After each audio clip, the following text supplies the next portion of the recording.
আবৃত্তি করছি লতিফুল ইসলাম শিবলীর লেখা কবিতা তোমাকে পড়ার ভাষা। তুমি কি যে এক কিতাব, পড়া যায় না, শুধু পাতা উল্টায় আর পাতা উল্টায়। তোমাকে পড়ার ভাষা খুঁজতে যায় রোজ, পাখির কাছে, ফুলের কাছে, শিশিরের কাছে, প্রজাপতির কাছে, ঝিঝি ও নৈশব্দের কাছে। কেউ জানে না সেই ভাষার খোঁজ। একদিন এক দমকা বাতাস ফরফর করে পুরো কিতাব পড়ে শুধু জানিয়ে গেল, এ কিতাব ধারণ করে আছে এক গুপ্তধনের সঙ্গে। তারপর থেকে আমি আন্দামান থেকে আন্দালুস, কত নগর বন্দর জনপদ অতিক্রম করে গেছি।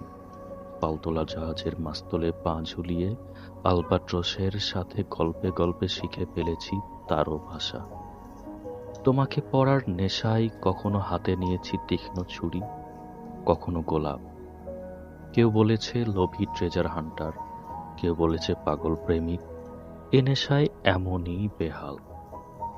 একদিন স্বপ্নে দেখা দিলেন বলখের জালালউদ্দিন রুমি। বুকে টোকা মেরে বললেন, হৃদয় নিয়ে ঘুরছ, অথচ শেখনি হৃদয়ের ভাষা। সেই থেকে শিখেছি হৃদয়ের ভাষা। একদিন তোমাকে ঠিকই পড়ে ফেলব।